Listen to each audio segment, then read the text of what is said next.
please. Yo.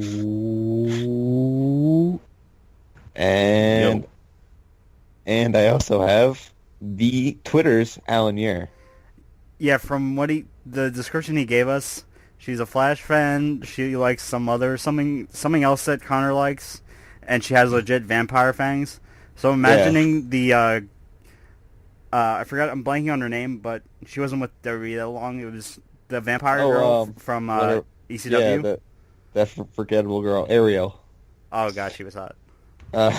Anyways, Dark Tower we were going to talk about Preacher, but I didn't watch it because I've been watching Game of Thrones, and Connor didn't watch it, and he's on a date. And Arlen didn't watch it because he's watching Voltron, which I don't blame him. Well, I forgot. I was gonna watch a bunch of stuff before going to the beach, but I just forgot about the Preacher. So if I go to the beach on a sunny day, I'd literally burst into flames. I know the feeling. I mostly sat on a chair and had Coronas because yay. That's how you do it. That's how you beach. Mm-hmm. When you're over 20, that's how you beach. Yep. So, Dark Tower's out, and it's apparently awful. Let's talk about it. So Arlen, I'm giving you the floor since you're the most angry about this. So I haven't seen the film yet. I imagine that when I see this film, I will be so angry. I won't be able to contain myself if it really is as bad as people are saying. Although, to be fair, a lot of people are saying the elements that they nailed hard. Like, there are certain aspects of the books that they, like, translated perfectly, but it's just, like, the story is really bad, and then there's a bunch of stuff that just feels like it's missing. So that's not good. That's not good at all, because I understood what they were doing initially. They're going to cut a bunch of shit out because those books are very long and they're very confusing. And I had to reread the first 100 pages of book 2 because the wording was so confusing and weird. So I understand cutting a bunch of stuff out. Yeah, welcome to Stephen King books, everybody. Yeah. But, like, apparently they made a movie that's incomprehensible. But it was already incomprehensible when it was a 3-hour movie. And they cut it to an hour and a half to make it more understandable. Oh my god, I cannot wait for the director's cut. I hope they put one out and we find out that it's a great film. No. What was it that Suicide Squad and BVS used? Well, Suicide Squad was like 5 minutes or something. But, yeah, because we're never going to see David Ayer's cut of that movie. Nope. Never. His original cut is probably like a masterpiece, but it's lost to time forever, like the original cut of The Keep. Yeah, but it still has Leto's Joker in it, so that's going to be forever tainted. But yeah, no, apparently this movie's real bad. Apparently McConaughey is underused. Idris Elba is underused, which is a sentence. That's a sin. Yeah, it is. It's a real sin. So you're telling me you could call it a cinema sin. You're telling me that they made a Dark Tower movie and they made the most boring parts, the gunslinger and the Man in Black. It's so bad. And apparently Jake is the best part, and I love Jake as a character. But like Jake, yeah. But he's like, he's fine. Some random white kid that I don't know. Yeah, Jake. You know, Jake. I got real upset because I looked it up, and there's a character named Susanna. I was like, did they whitewash Susanna? But it's Susan Delgado, who's from Wizard and Glass, and apparently she's in the movie at some point. Ooh. Which I'm like, okay, so why are they doing that? Wait, yeah, Arlen, why? I have a question about the books, the Dark Tower series. Shoot. How long are the books? Like word count? Or page count? They're not very I'm big, guessing. right? I'm really guessing here, but I think altogether it's 4,000 pages. Yeah. Because there's like the first one's like 500 maybe. Yeah, the It's first actually- one's not very big. It's like It's really short. Yeah. And then the I think next this'll- three... I think this will convince all the execs out there never to make a Game of Thrones movie. Oh no. Yeah, I don't because it would think be we'll ever pointless see at one. this point. Yeah. Yeah. Like, maybe you put the finale in movie screens and, like, you really, like, promote it like it's a movie. That's as close as we'll get. Or do what they've been doing with Doctor Who and Sherlock by showing it in Mhm. cinemas overseas. Well, they've been showing Game of Thrones in cinemas before. They've done it before, but they didn't advertise it. They showed it in IMAX, and that's why Scott bucking it up in Marvel Land. But we're not gonna dwell on that. But Fuck the buck. Fuck the buck. fuck the buck so hard. But but if they decided to release Game of Thrones in all theaters and like promote it hard for a weekend, I guarantee it would kill. Yeah, No doubt. Because the last two episodes, whatever they're going to be huge. And they're going to be movie level. So I would imagine, like, not doing that would almost be a disservice to the show, I think.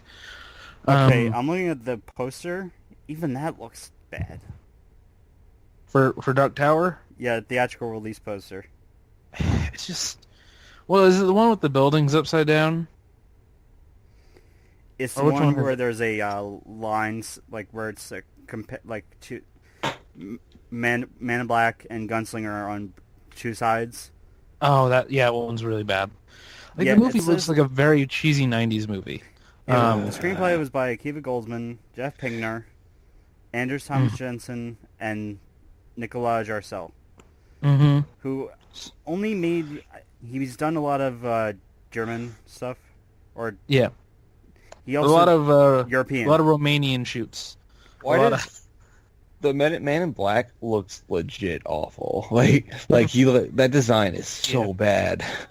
It really is. Like, his hair. And here's the thing, like, I'd be all in because it's McConaughey, and, like, you know what, I trust you. I trust you, Matthew. I trust you in whatever you're going to do. Yeah, But, yeah, I don't understand. What did you do? Like, why? Why would you do that? Yeah. I've always said they there's should do it as a show. There's a funny comic book thing about the actor who plays Jake. Huh. His name's Tom Taylor. Am I supposed to understand that reference? Tom Taylor is a writer. He's writing Oh, he's the Wolverine. All Yeah. New Wolverine, Injustice 2. Oh, that's funny. Yeah, that's cool. Yeah. Oh, yeah. What was I saying about the books? And then, like, 2 through 4 are, like... No, 2 through 5 are, like, 700 pages, 800 pages. They're all the same length as it, Yeah. give or take.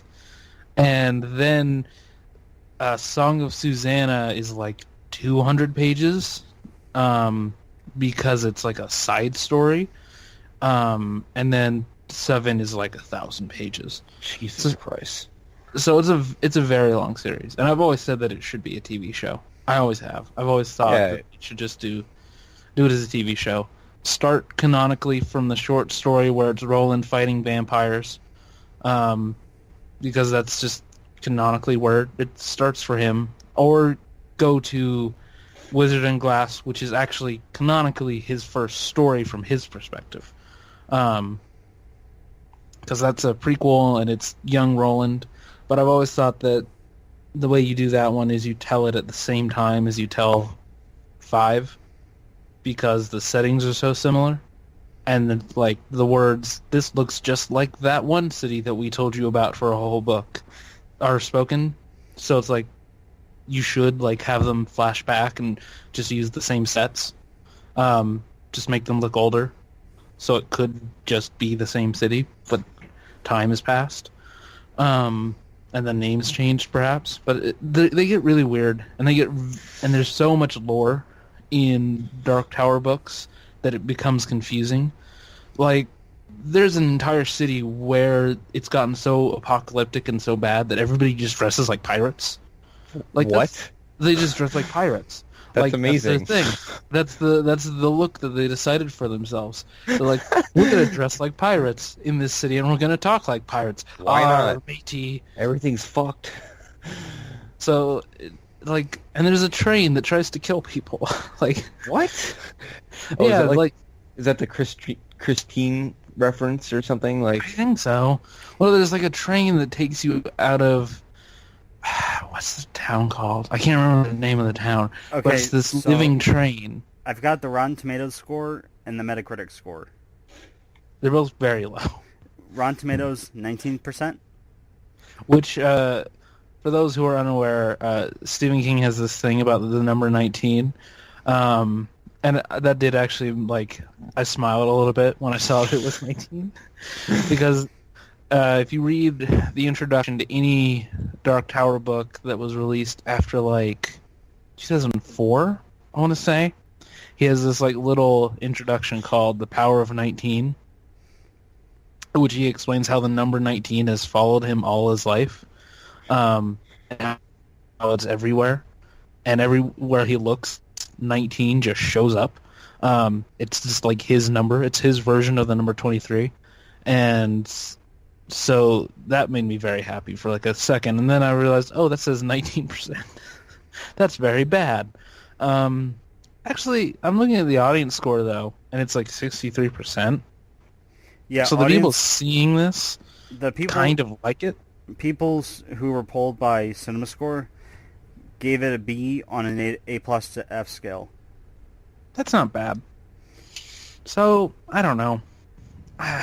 That means that like people who don't know the books liked it, which is fine. That's completely reasonable. But I don't know, I'm disappointed. Like, I keep on thinking, like, am I going to go see this in the theaters just to, like, be sad? And I just, I don't know. I'm not interested. yeah, it's like, So, Like, there's a whole section of just the whole negativity. Only one paragraph of one person who's praising it. and who is that? A writer for Vox. Nice. I don't even know what that is. Thanks, cool Fox. job, Fox. Cool job. Cool. Great job. They mostly do, like, political stuff. And they like to complain about how Game of Thrones is off book. Yeah, That's their primary they compared. It felt more like a Stephen King film than any other Stephen King film since Stand By Me. So wait a minute. They're complaining that Game of Thrones is off book and they love Dark Tower. Weird. Strange. I wonder what's going to happen with... Oh, and also there's the whole thing with the TV series and who they chose to be the showrunner. If you say Scott Buck, I swear to fucking God. Glenn Mazzara of The Walking Dead fame. Oh, Yeah, I well, heard fuck that. this And show. I was actually kind of okay with it. No, I like his season a lot, actually. Do you really? Yeah, I do. Ooh. His seasons. I like the Governor season. People can shut up about the Governor season. It's good. It's just like I felt like at that point I was just so sick of the glacial pacing that I was like, oh, I can't do this anymore. Well, no, Glenn Mazzara's time was basically the mid-season premiere until like the season 3 finale. Yeah, like he was the one who had to pick up the pieces after Frank Darabont left, and I think he did a good job. Oh, and the thing is, they moved the show at a breakneck pace. Mm-hmm. And the reason he left is because he wasn't getting paid very well. Because as we've talked about on previous Phantom Zone After Darks. Yeah. Whenever I we like talk the about Governor Walking Dead. season quite a bit. I thought that they introduced Michonne. They made her an interesting character. They had a lot of action. It wasn't just a lot of people talking about zombies. It was like, oh, we're getting stuck at places fighting zombies, and we're stuck here and we have no way to get out, and we really have to figure this out. Like, I don't know, I liked it. It's, This was before I was like, fuck The Walking Dead. It was Walking also Dead. it was also they also introduced in one of his seasons one of my favorite characters, Tyrese. Mm-hmm. T-Dog. Just kidding, it's not They T-Dog. introduced a lot of stuff. No, that And was they just, his season. They very early in the season killed off T-Dog, which Yeah. made me mad. I love T-Dog. Yeah. because there's Yeah. apparently people were saying that they were doing things based like a quota Yeah. because they had one black person or they Yeah, had that two wasn't black my people in favorite part. season 1. They killed them off, Here we go. or they Here we killed one go. off. And then No. they decided to follow this pattern of we're always going to have only one black person Yeah. per season, and when we kill one, we're going to have a new one immediately afterwards. It's like fuck. What is it? It's like As JoJo's Bizarre Adventure, where it's like through the generations. Like. Yeah. I stopped watching at some point because of the stupid fucking priest. Also because I really like that actor on Teen Wolf, and he really pissed me off on The Walking Dead. He's great on He The was Wire. so annoying. I've heard that. I've heard that he's really good on there. And pretty much every single person that they've used that's been on The Wire, whether it's Larry Gilliard Jr. Yeah. Because The Wire would shoot in Atlanta sometimes. I will always shit on The Walking Dead, but casting Jeffrey Dean Morgan as Negan is like the best casting I've ever seen. Like, Yeah. Yeah. like it's it's pretty so good. amazing. Like, There was a point where I was about to there was a almost cringeworthy moment during the casting process because there was rumors that they were going to go with Garrett Dillahunt, who had previously been doing Raising Hope on Fox. The problem with Delahunt, and I think he's actually a good choice for that. Like, as far as like a second choice for Negan, I think he's great for that. Because he can do intimidating. He was in Sarah Connor Chronicles. Yeah, he was great in that. Yeah, and he killed it. But I don't know. Negan is different. It's different. It's just so different from like I'm a cold, dead killer inside. Negan is so fun, and it has such fun with it. Like he was so fun that I almost started watching the show again. because he's a psycho. Like he's just a psychotic asshole. Yeah. I mean, I'm done with the show with Walking Dead and Walking Dead. Period. I stopped reading the comic after nearly 5-6 years. Mm-hmm. Switched out cast, yo. I feel like that shit's bomb. I feel like there's only so much Robert Kirkman I can take. Yeah. Yeah. Like he's good at what he does. It's just like after a while, I'm just like, all right, dude, I get it. Like, yeah, I know what you mean. But Glenn Mazzara, I think he's a good choice for Wizard and Glass. I think the problem with it is though, Wizard and Glass it's the least interesting book. But so it's the A Feast for Crows of the series. Yeah, but it's still good though, because it's young Roland, so he's not like this like hardened badass yet. He's kind of just like a dumb kid who hasn't quite gotten there yet, but he's still a badass. and He's this just is not. before he's a gunslinger, right? He's a gunslinger in training. Like he's like what's the equivalent? He's like, remember Star Trek 2009, like Kirk. Yeah. Before he's gotten on the ship, he's like that. He hasn't been through anything yet. He hasn't actually seen action. So so it's basically he's still in Starfleet and it hasn't. Yeah, he hasn't seen war yet.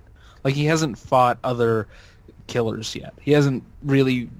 He's barely beaten Court, who was his teacher as a gunslinger. No, I don't even think he's challenged Court yet. No, he hasn't. And he's just like, he's a young gunslinger who doesn't really know what he's doing, and he's all excited, and he like goes to this town just to like check things out for his father, and it's like his first like real mission.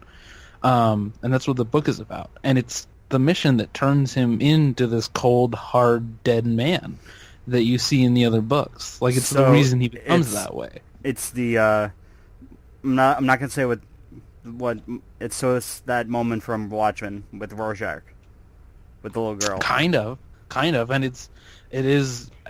Wow, there's a weird parallel there because a person definitely gets burned alive at some point. I didn't try to spoil anything. No, I didn't spoil anything, but a person gets burned alive because that's how they do in Midworld. But yeah, like it's a real dark story, and it's a lot like it is a lot like that. Watchmen is good. I'm trying to find a Batman comparison, but there is no Batman story where he suddenly goes from like kind of not taking it seriously to super serious. But speaking of yeah, Watchmen, like he's not there yet. I was I'm trying to save up to buy the collector's edition, which comes with the ultimate cut and the I think With trade the of black Tales of the Black Freighter and stuff. Yeah. Yeah. Hmm. I was watching the scene where Rorschach's in prison. So good.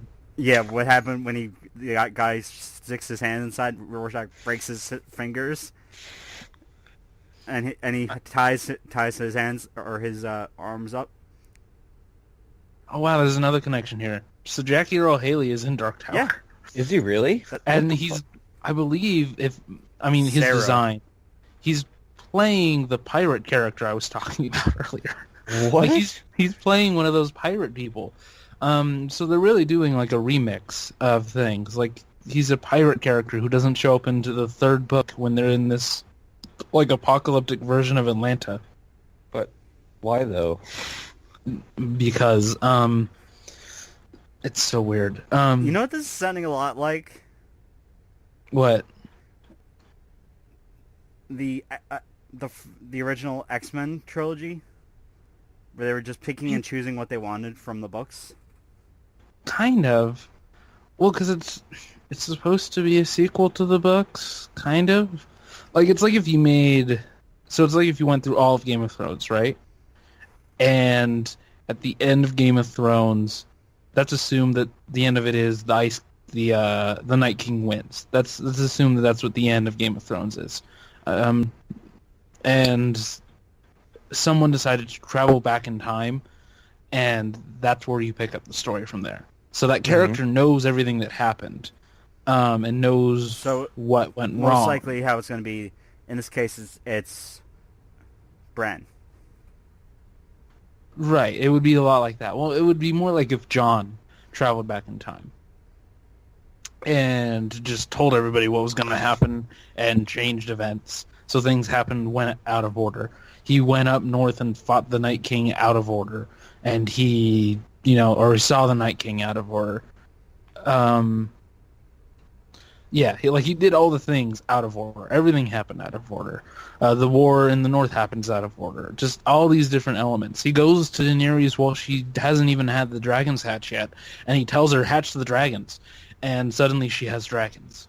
It would be like that. It would be a lot like that. And yeah, I'm sorry, audience, for making so many comparisons. So it's basically Spock Prime in the Star Trek.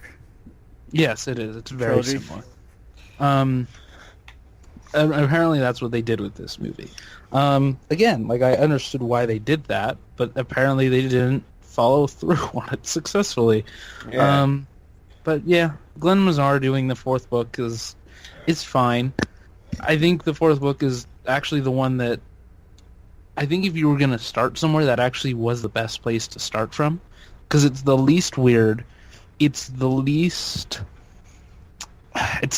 off in its own world, if that makes sense. Like, it's just a Western, and none of what you're seeing in the story is so far off from what you think of a Western as being that you would be, thrown out of it and wait, that's not how that works.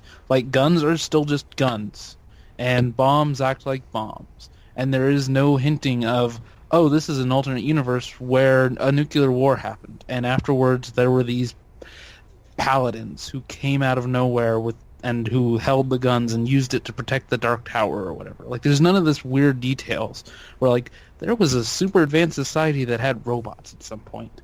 None of that's there, because it's just a Western town that's off in the middle of nowhere, and you could really easily just say, well, this is New Mexico. And you don't have to explain as much in the first episode. There's not all this table setting that you need to do. So it actually would have been the smarter place to go from. and to sort of do a time jump at some point. Yeah. But I don't know. Like, I hope Glenn Mazzara does something interesting with it, because the story as is, it's basically Titanic, kind of. Again, I'm trying not to spoil anything, but it has heavy Titanic vibes. And it would appeal to both genders very well. It would appeal to multiple audiences very well. It would appeal to young women very well. It would appeal to a lot of different groups that might not be into The Gunslinger, which is a very specific, weird book, and would be very hard to adapt. So I don't know. It'll be interesting to see what Glenn Mazzara does with that fourth book. Have either of you two read the adaptations or the comic adaptations of the Dark Tower? No, mostly because I've heard they're too close to the books. Like, they don't really change anything, which is fine. But it's just like, I have the art in my mind, and if you read the books, the illustrated editions, there are Michael Whelan paintings, which are fine enough. Like, it serves its purpose. So I've never really felt the need for them, but I have always said that if you really want to get into Dark Tower, but you don't want to read the books, the comics are fine. Yeah, like, I read a part of Dark Tower, but I had to return it to the library before I could finish it. Yeah. Like, it's good. It's good. But from what I read, it was good. Yeah. There's weird shit, though, that I was like, okay, they're going to get to this eventually. Like, they're going to do the slow mutants at some point. They're going to do them. They're going to do them in another movie, probably. It's like, I don't get to see that ever. Isn't there, like, a set of twins called, like, the Hitler twins or something like that? That might be in the... Here's the thing. I'll confess this. I haven't read the 7th book because I don't want it to end. Yeah. Also, I've heard some very bad things happen in the 7th book, and the ending is kind of disappointing. That's what I've heard. So I don't really want it to end. I'd rather imagine my own ending. Mm-hmm. So I'm doing better that way. So I don't know if the Hitler twins are a thing. But there's a lot of weird stuff in the 6 books I have read. Yeah. I just wanted to let you guys know that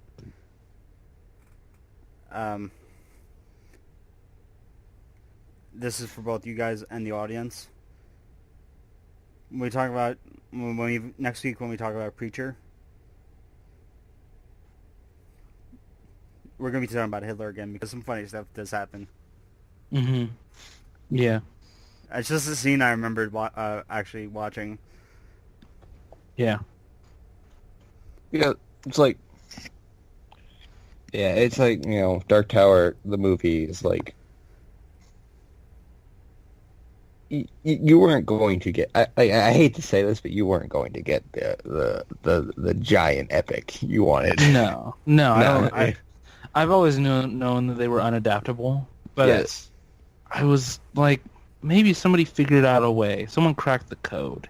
Yeah. Maybe. And I'm always willing to give that a possibility. But I've always had a lot of opinions about how you do Dark Tower. For one, I mean, it's really hard to do this because Stephen King made it so that if you wanted to license one of his books, I think it cost like $5. Because he just wanted them to be made into movies. He wrote them so that they could be made into movies and so that he could be involved. He didn't really think about like what we think of now with the Marvelization of things. In my head, you have one studio make all of the major Stephen King books, and you set up the Dark Tower hard in those movies. You start with it, and you set up the fact that it is one of the 8 Guardians of the Beam. That's weird continuity. If you know Dark Tower, you know what I'm talking about. But it wouldn't make sense if you read it. I've only read one Stephen King story, and I've only seen the adaptation of it, and that was The Mist. That actually has a Dark Tower connection. Really? So, do you remember when Thomas Jane is painting? Yeah. So what was he painting? Do you remember? No, it's been He was at least 5, 10 painting a years. cowboy sitting on a beach looking out at a tower. What the fuck? Really? Oh yeah. I've never seen this movie. He's You should see painting it. It's really good. He's painting a cowboy looking at a tower. I don't know if that happens in the books, but that happens in the movie. I've always thought that Frank Darabont should do it. And again, like, you set up every Dark Tower. You set up Dark Tower in every book. You use The Shining to set up the Breakers, and that there are psychic kids, because there are psychic kids in every Stephen King book. That's foreshadowing for the fact that there are these things called Breakers, which are psychic children who have been trained to break the beams of the Dark Tower. What exactly So, are yeah. the lobotomites? The lobotomites are like robots, I believe, if I'm remembering correctly. That might be book 7 thing, a book 7 thing, because each book is so deep and has so many elements and so much lore that just gets thrown at you. Like, Because the 5th book There's has these. Stephen King mentioned on I forgot where it was. I think it could have been Twitter. That if the TV series does well and the movie does well, he said that the opening of the sequel would be from the scene from Dark Tower 2. Oh, okay. Those are lobstrosities. Yeah, Lobstrosities. So those are basically like giant lobsters, and they eat Roland's hand. Well, not he his whole loses hand. 2 fingers. Yeah, he loses 2 fingers, so he can't. It's drawing of the 3, right? Yeah, he loses 2 fingers, so he can't fire from one hand anymore. So he's forced to train other people to shoot. That's where Eddie, I can't remember his name, but that's where Eddie and Detta and Odetta come from. And Detta and Odetta are the 2 personalities of a disabled black woman from the 1960s, who has one personality, who is an extremely aggressive black woman who hates white men, and the other is a very rich black woman who donates to charities and stuff. And he has to figure out a way to to convince both identities to help him find the Dark Tower. Because that's a normal plot that you put in a book. Yeah. Because Stephen King is a weird guy. There's an extended scene of her as, I think, the racist half, tricking a white guy into having sex with her, and I think she kills him. I can't remember. Fucked up if true. It's like he White people, we kind of deserve it. Yeah. We've sinned many times. Let's not But get yeah. into this right now. But yeah, there's a woman in a wheelchair. Spoilers, at the end, he figures out a way to blend the personalities because one is weak and one is too strong. So they become one person named Susanna. Which leads to another plot point later on that I won't spoil because it's very vital. But yeah, there's a lot of weird elements. There's Eddie, who's a heroin mule, who ends up getting possessed by Roland and killing a bunch of drug dealers while naked. Like I'm throwing these things out, and these could be completely made up. These are all things that actually happen in these books. Like, they're fucking crazy. You can't pin down things. I would He love goes it if through. they did that Eastern Promises style. Yeah, it would be great. But yeah, like, they're so weird, and they need to be done on TV, and I've always thought that. But, like, you need to at least do a Salem's Lot movie, because spoilers, for those who've not read Salem's Lot, a character from Salem's Lot shows up in the 5th Dark Tower book. He just shows up? appears. Yeah, he just shows up. He's like, yes, I'm from a town. Salem's Lot is the name of the book, but the name of the town he's from is different. I was from blah, blah, blah, blah town from Salem's Lot, and I'm pretty sure I died. And then I woke up here, and I don't know why, but I'm here now. I'm in this town, and I'm going to fight the Wolves of Calla, which is the name of this fifth book. Oh, I should describe the Wolves of Calla to you. The Wolves of Calla are men riding horses, wearing metal masks shaped like wolves. But the design of the masks is not far off from a character known as Doctor Doom. And also, they carry these things called lightsabers. Oh my God, no.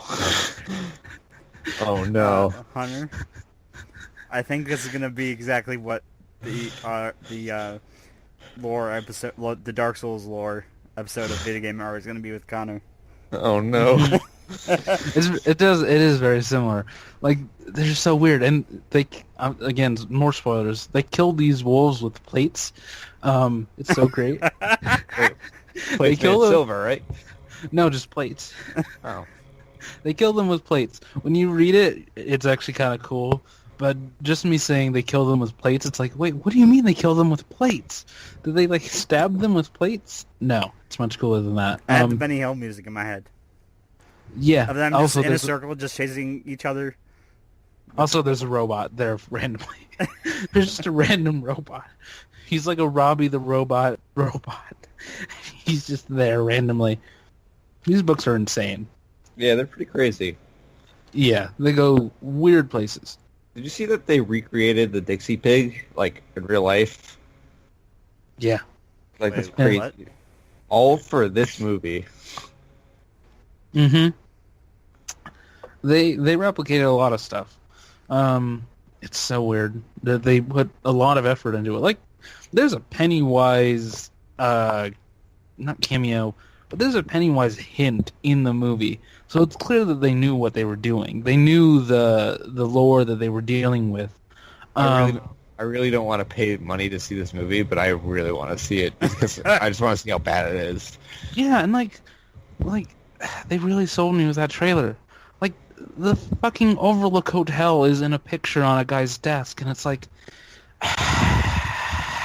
you're killing me. You're killing me. What? You're really Okay, killing so, me. On to a movie that is probably going to be better than Dark Tower. It looks incredible, and It does look incredible. it does look really good. Which pisses me off because it's Warner Brothers, and like, I've never thought I'd say this, but I wish Warner Brothers had done the Dark Tower. Yeah. Because I guess who cannot wait did for that Dark Tower? Batman- Sony. It Fuck you, crossover Sony. game. Yeah. what? Batman It crossover game. Is that a real thing? No, I get the joke but because the Joker. Oh, God damn it. okay. But yeah, like, what if that ties into this? Okay, here's how you make me love it. All right, it's just it ends with Pennywise wiping his ass with the script for the Dark Tower. Like, he's aware of how bad. Yeah, it's I like would the end love of Ferris that. Bueller. I would love that so much. go home. Yeah, like, Stephen King books are kind of hit or miss for adaptations, really. Like, I That's what mean, you most of them are bad, I think. that's personally. that's what you get when you write almost every book high on cocaine. Like, Yeah. And then the people that try to adapt them, they either try to do it soft, like way too soft, and way too family friendly, or just like kid friendly. Like, they're trying to sell it to like teenagers. yeah. Or they go hard, like they go way too heavy with it, and they do the violence way too gory, and it doesn't work either way. Like, there's a certain balance of tone that Stephen King requires. Like, the TV movies that they did are not good because they're for TV, yeah. and you're adapting a guy who writes teenage gang rape into into it. And you're like, okay, we're gonna see how this works on television. Oh no. Have you guys seen the Four Kings episode of Family Guy? I believe so. God, that was great. They're like when the best adaptations of Stephen King, and I'm talking horror. I get it. Like, whenever I talk about this, people are like, but what about Shawshank? I don't care about Shawshank. I don't care about it. Shawshank is so boring. There, I best said that- it. It's boring. Yeah, I agree. The best adaptations of Stephen King are Christine and The Shining. What about Cujo? You know what? Cujo. Cujo's fine. It's fine. Oh, and Silver Bullet. Silver Bullet is really good. There's a Silver Bullet movie? Yeah. Yeah, there's an adaptation of, it's Season of the Werewolf, which is a comic book, actually. A Bernie Wrightson thing. But, yeah, I remember now. Okay. yeah. Yeah. And it's actually really good. It's not quite as graphic as Bernie Wrightson, because, fuck, Bernie Wrightson can draw some werewolves. But yeah. He can draw the fuck out of those werewolves. Rest in peace. Mm-hmm. Swamp Thing, peace. Yeah, that one's really good. There are a couple others that are fine, but I think Christine and The Shining are probably two of the better ones, at least in genre.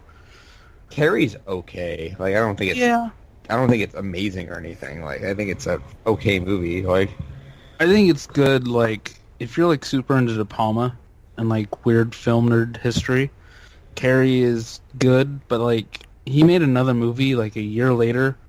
I want to say it's called The Fury, and it's also about psychic children, and it's completely original, and it's like a million times better.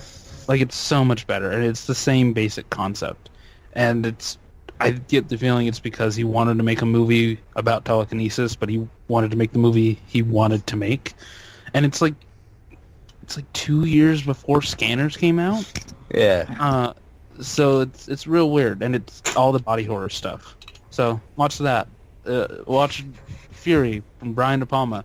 All my film nerds out there. Like, even like, what is the name of that movie? It's not the Tommy Knockers. Fuck. Oh God, I know. What's the one where they're stuck in the airport? Have you ever seen that one? No, I don't think I have. There's so many bad ones.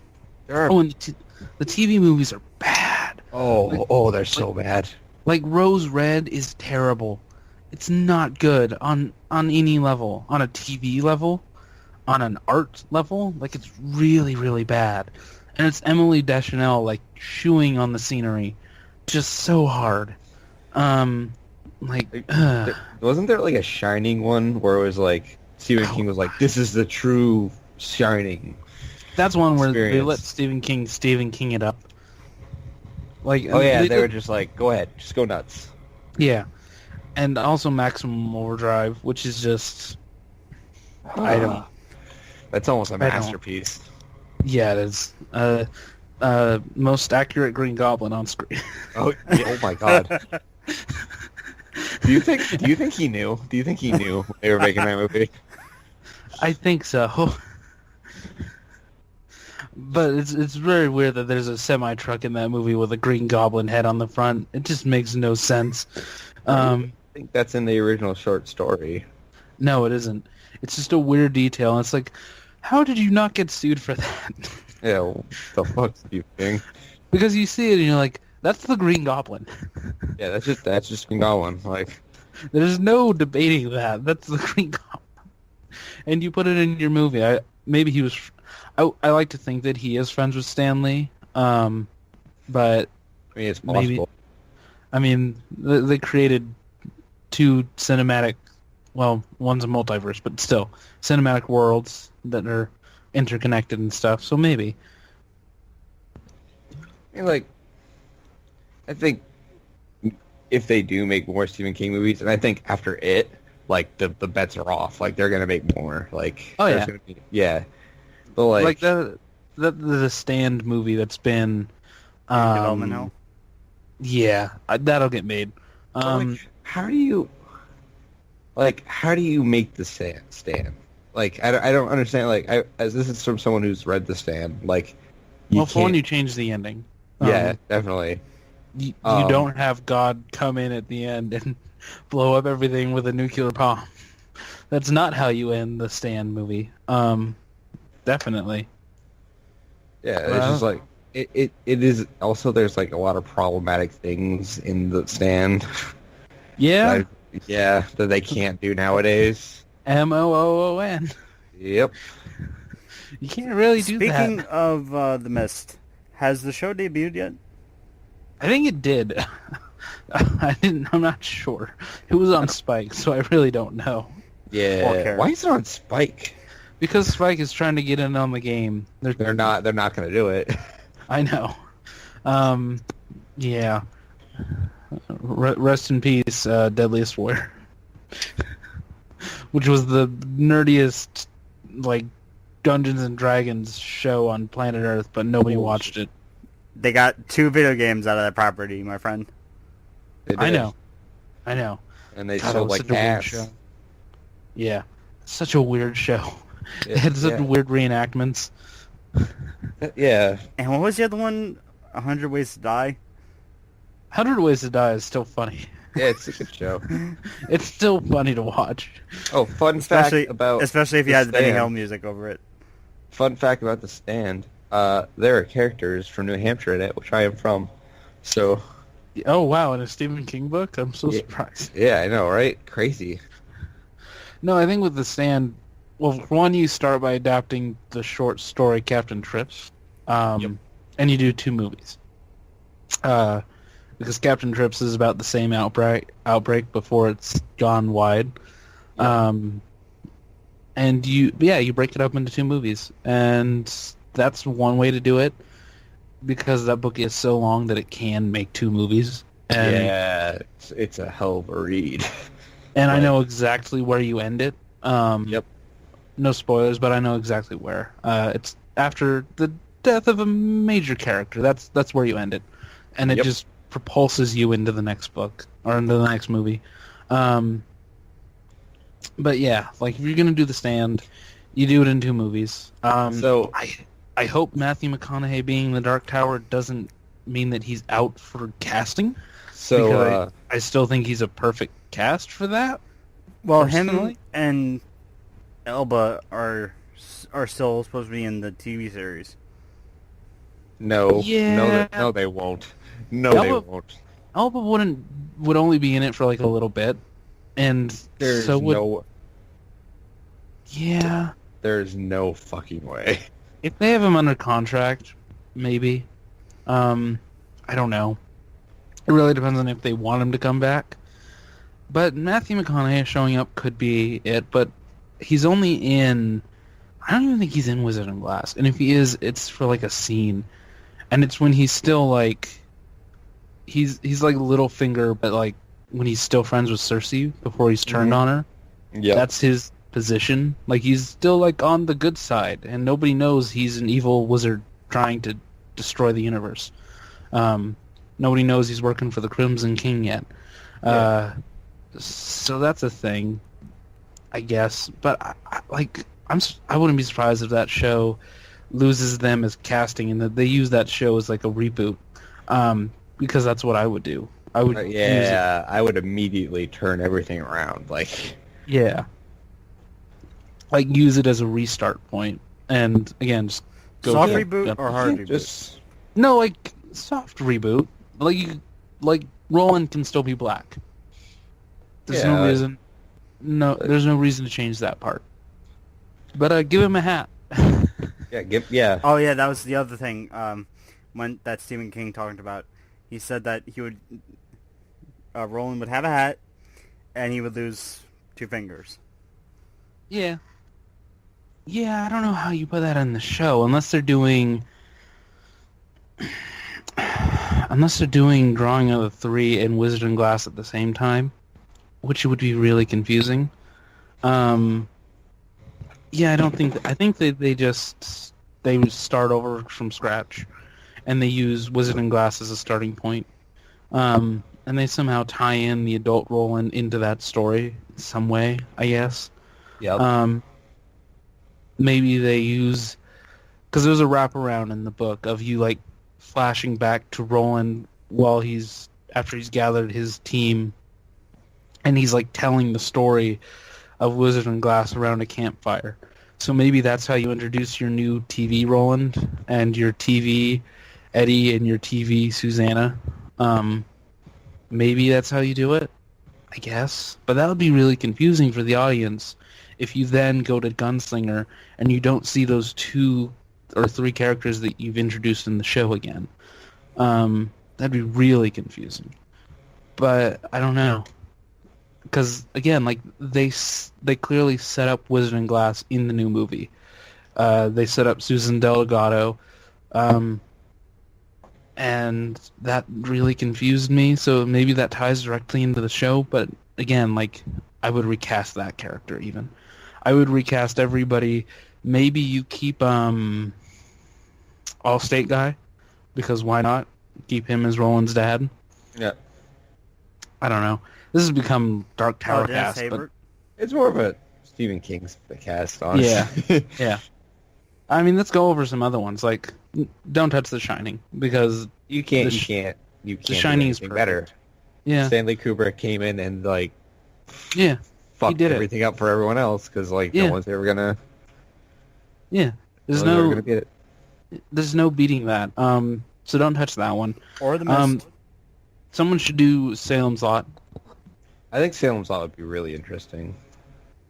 The idea of like a town slowly being beaten down by vampires who are just in town. Like, if you get David Slade to direct it, boom! I just spit fire right there. You just made them money.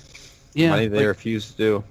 Like, the only reason that it might not work is if it's through Sony. And they're like, you made 30 Days a Night, and that wasn't great. That didn't make us money. It's like a great film. It's like a perfect movie. It's like a perfect Western with vampires. It's like... It's pretty fucking good. Like... Yeah.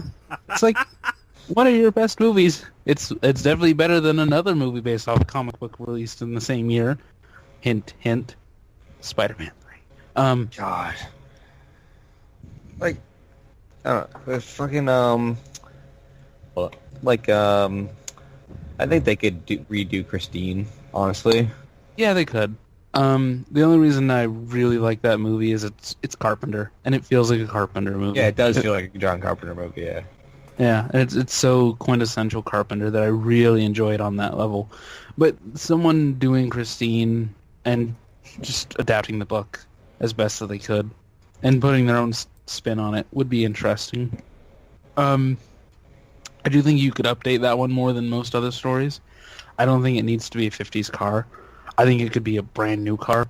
Don't make it like a computer came to life though. Like keep it a supernatural thing. But somebody could do a really interesting thing with Christine. Totally. I think they could redo Misery. That's another one they can do. I do think that one's a little bit harder. If you're gonna do Misery, you have to find an interesting twist on it. Because I think James Caan and Kathy Bates. I think they're perfect in that movie. Oh yeah, Kathy Bates is untouchable in that movie. Yeah, and I don't know how you replace Kathy Bates.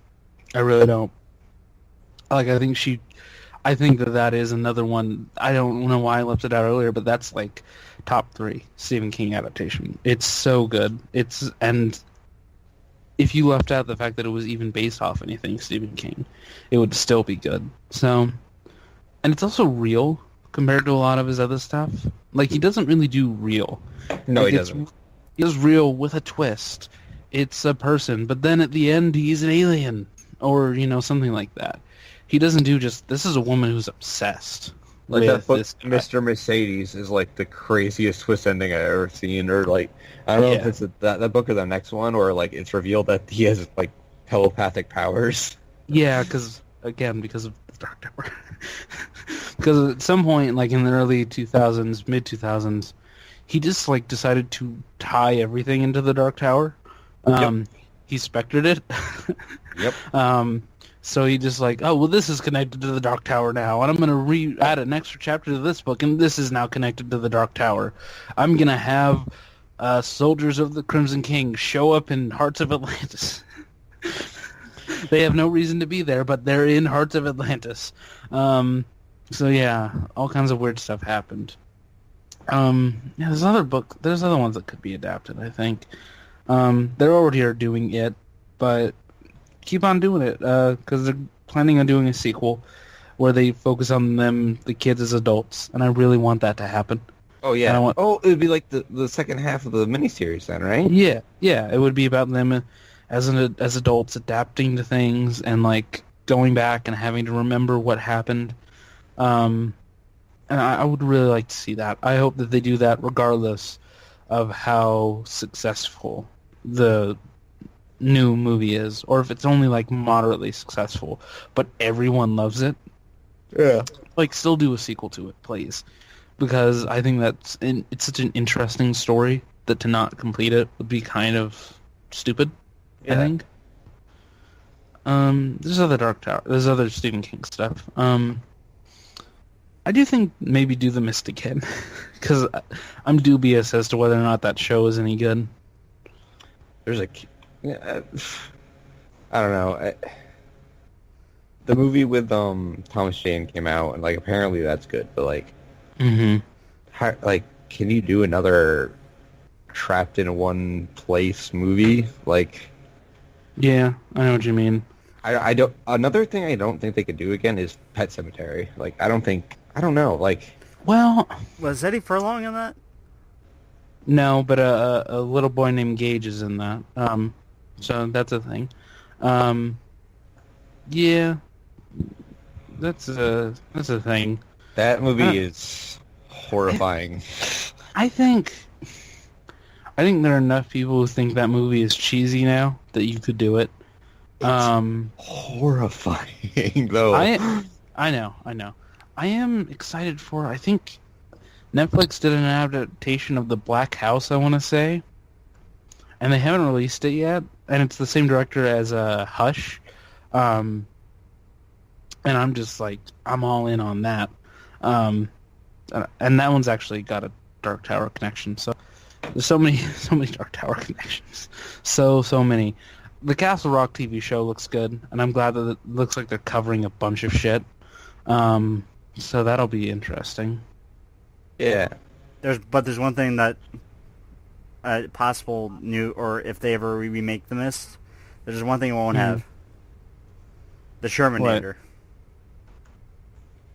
Okay then. You know what they could really do, and it would be way too weird and timely now. Dead Zone. Yes. Dead Zone would be.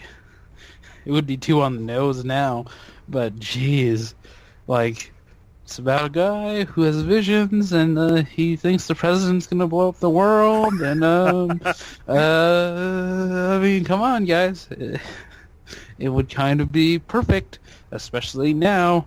Yeah. But yeah, it would just fit far too well right now. But I think that would, if they promoted it right, it would be like a giant hit. So that's a thing that they could do. They could do some great. They could do some, if in the right hands, they could do some great viral marketing. Yeah, like it's an election ad, and you think it's a real Trump ad, but it's an ad for this fictional president character. So that'd be interesting. Yeah. A couple years ago, I would have said Running Man, just because, why not? Hunger Games happened. It was a giant hit. Give Stephen King that Hunger Games money. Just do it. Even if the movie sucks. You know one that was really bad that I think had potential? Sleepwalkers. I think Sleepwalkers is a really interesting idea. And that would be cool as a movie if they did it right. I don't know. Yeah, maybe. And so one that I haven't seen, just because I assume they're bad, is the Children of the Corn movies. Are they any good? God. I mean, I don't know how to like explain this to you, but like they're okay. I think they're fine. Like, Okay. Yeah. the first one is fine at least. The others, I don't know. Like, but it's maybe remake that. Yeah, maybe. Also, for those who do know Children of the Corn, because I do know this little detail, he who walks behind the rose, guess who he is? He's Randall Flagg, bitches. What? Brain explosion. Because everything is connected in Stephen King land.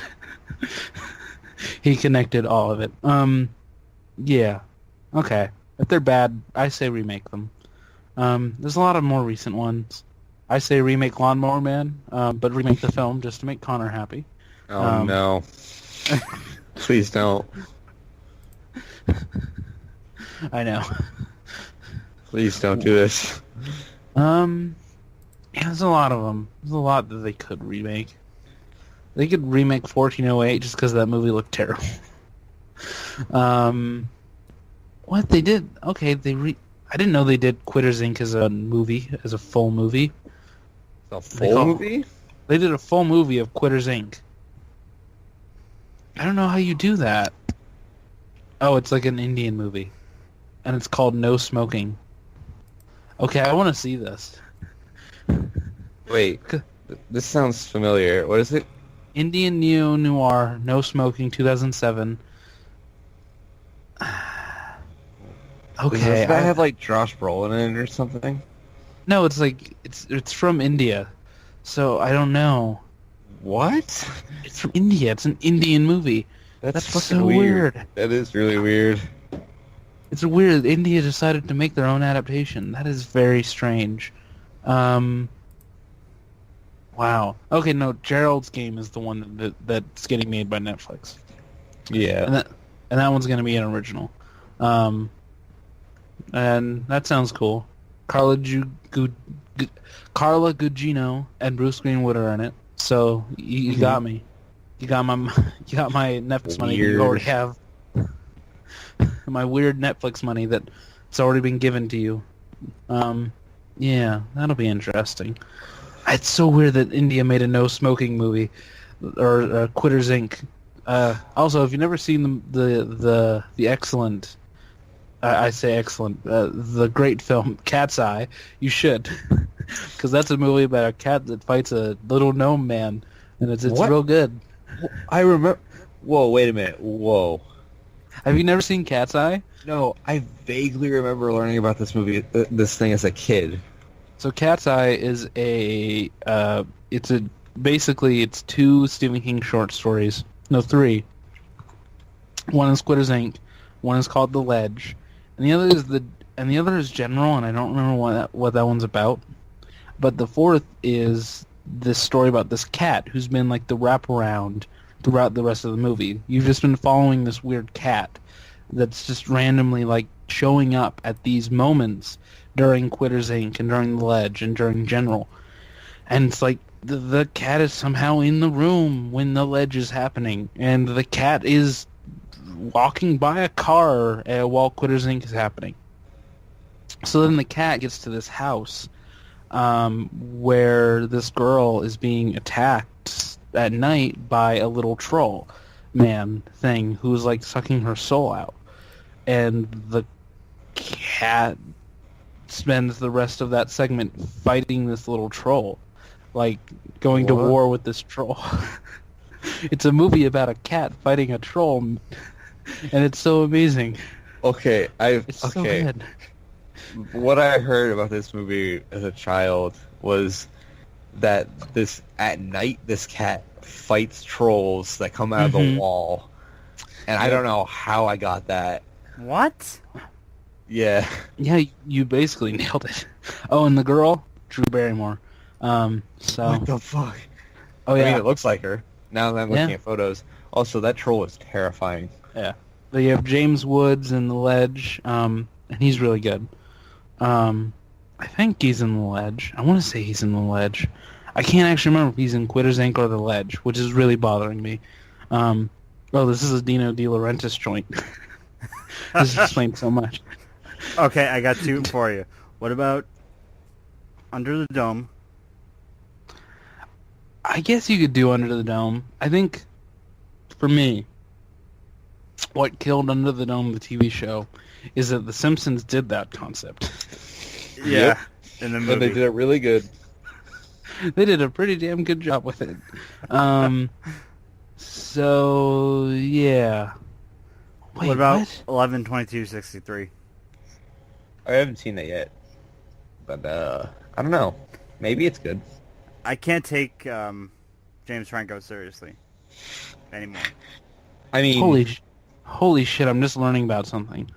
So, Stephen King wrote Kingdom Hospital, which I thought was a book. But no, it's an adaptation of a Lars von Trier miniseries. What? Whoa. Those are two names I never thought I'd hear in the same sentence together. But it's an adaptation. What? Okay, wait a second. Known as Stephen King's General Hospital, it's a 13-episode television series based on Lars von Trier's The Kingdom. It was developed...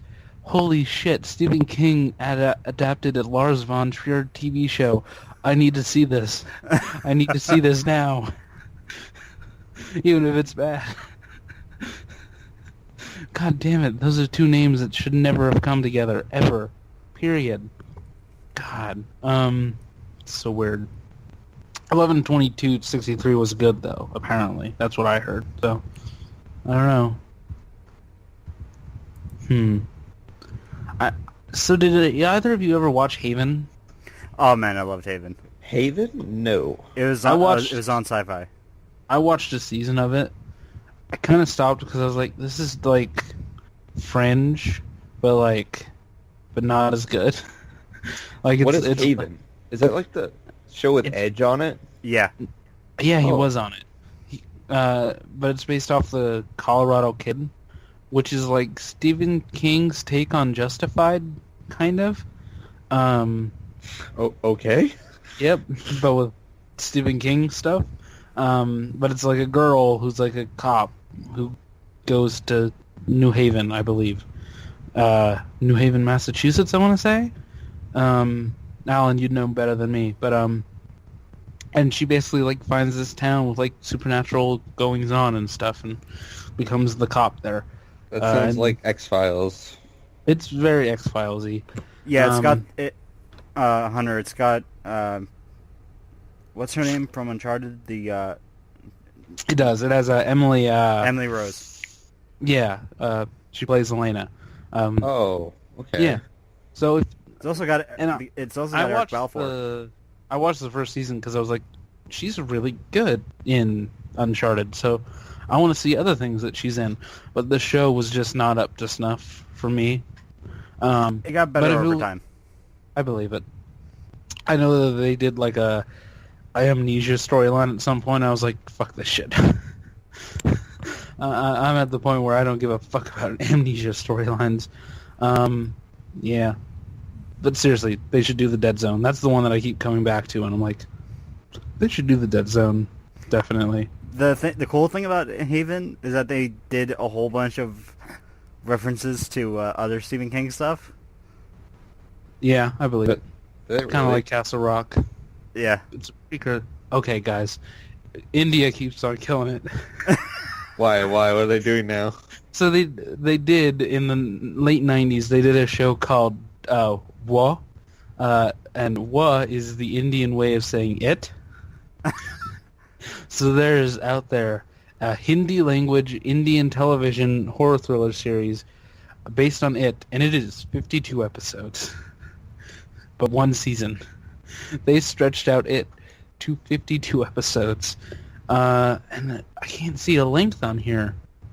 How long were these episodes? Like 10 minutes? I don't know how this happened, but god damn it, India. India's strong with that Stephen King adaptation. Wow. They should redo the Tommy Knockers just for the name. Yep. 'Cause that's a great fucking name. Even though I shat on Rose Red earlier, I like the idea of Rose Red enough. Have either of you ever seen Storm of the Century? I think so.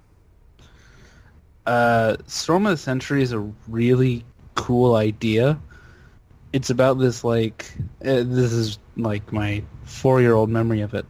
So there's this island that's like plagued by like bad shit or whatever, and this guy like comes around every couple years and he like takes a person or whatever. And if you like give him that person, who's usually a child, all the bad things will go away. Bad weather will go away, and stuff like that. And like he's I always thought he was like a vampire. So he's like this vampire creature that takes bad weather away. It's really, really weird. Oh, and the budget was $35 million. What the hell? God damn it, Stephen King. But yeah, I remember watching it as a kid and being very disturbed by it. But I think the idea is good enough that you could make a movie out of it. Definitely. Yep. Yeah, you could do Rose Red, like I said earlier. Rose Red is such an interesting idea, and it is sort of a Shining-esque story. So doing something in the style of The Shining and at the same level of quality could be an interesting movie if the right director got behind it and wanted to tell that story. So yeah. Wow, William Shatner was on it. No, whatever you guys, what did you do? I'm talking about Haven. Oh yeah, I believe it. Shatner's game to be on just about anything now, though. Yeah. Yeah, I think we're good for Stephen King stuff. So this has been the Phantom Zone Stephen King edition, I guess. Yeah. And we didn't even have our resident horror guy here to talk about it, so I guess we'll do another one of these at some point. Oh yeah, we will. So you guys ready to wrap up? Yep. All right, so that's it for the Phantom Zone. I'd like to thank Eric Dudley for the use of our theme song. It doesn't have a name, but it's kick-ass. Mm-hmm. If you want to join the group, you can just search for it on Facebook, and it's a closed group. You can. I need to say something. We try not to, as a mod for the group, whenever I get notifications saying so-and-so asked to join the Phantom Zone, I check it, and person's already been accepted. Yeah. You know what? I'll talk to you guys. I'll talk off. Yeah, this is an off mic thing. Off mic thing. Yeah, definitely. Basically, but don't try to start stuff in the group. Don't try to if you. Oh, wait, why am I even saying this? So now it's just gonna happen. Okay, here's the thing. So we'll say this on there. Okay, if I think that you look legitimate or you've been on Facebook for more than 7 years, I'm gonna let you in, because unless your name is Thea Sam, hashtag who is Thea Sam. Hashtag who is she? Unless your name is Thea Sam, there's no way you're a bot and you've been on Facebook for 7 years. So I'm just gonna let you in automatically. But we do try to be strict. But since we're talking about this, if you think someone is being weird or the group, tell us, message us too, if you're really worried about it, and we will fix it. It's just that it doesn't really happen that much, so we don't really have to worry about it. We got a bunch of people. Yeah. Whoa. Every once in a while we get a bot, but we're not like the comedy button up in here, just getting rowdy 24/7. Getting bots with links to videos all the time. If you know what I mean. God damn it. Fucking... I've been staying away from that group. Good. That's a good policy to have. I've been going... I used to go to that group. I've now gone... I used to go to the Comedy Button group. Now I go to Pixels. It doesn't even show up in my feed anymore. Because I just don't care. I'm clicking on it right now, and I'm like, you know what? I'm already good. I don't even need to... I'm going to click out now, because I'm like, no thanks. Yeah. Still dirty. It's like... Rest in peace, Comedy Button. Not the show. I still love the show, but yeah. Rest in peace, fan group. Mm-hmm. But not the Phantom Zone. Love you guys. Yeah. So are we gonna finish plugs or? Yeah, I guess so. Weird. Yeah, my apologies for interrupting. My Twitter handle is @Davenport. You can find my writing on the Haro. Also, I am working on a super secret project that will be revealed very, very soon. Is this the thing that starts with that has an and in it? Well, it started out as that thing, and then it kind of snowballed into a better idea. Ooh. I like that. I like that mystery and that teasing and that not just showing your cock all at once. Yeah.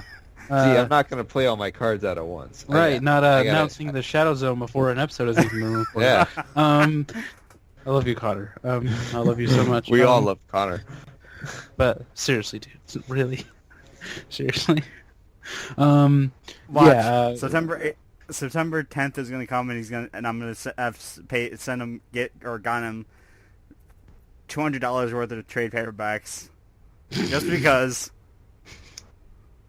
Yeah, I know what you mean. Okay, well, plugs. Follow me on Twitter at Twitter. Follow me at Twitter. Follow me at AAHaro on Twitter. You can get all kinds of weird stuff and thoughts and things. So yeah. You can follow me on Twitter at, obviously, as Hunter pointed out at the beginning of the show, the Alan Muir. That's right, baby. You can don't forget to listen, subscribe, rate, and share Video Game Hour, presented by the Los Haro. It's a great site. It's a real good site. I love that site. Speaking of, Teo has been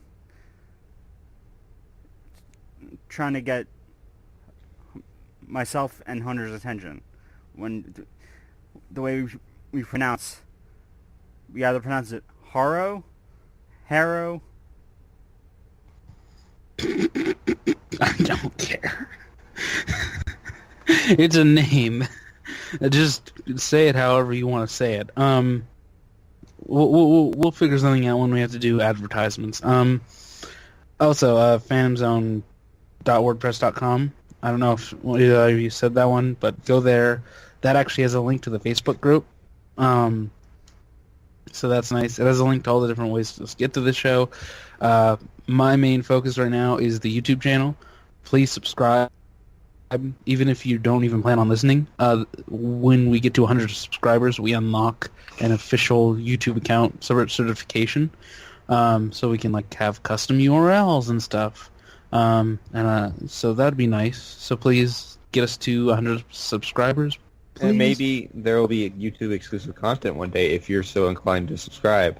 Right. Yeah, and maybe when I have the time and I'm not feeling lazy, the episodes go up earlier on the YouTube. Yeah. So, yeah, that's a thing. So subscribe, please, and hope you have a nice time. I think that's it. Bye. Bye. Bye. God damn it, Alan. Bye.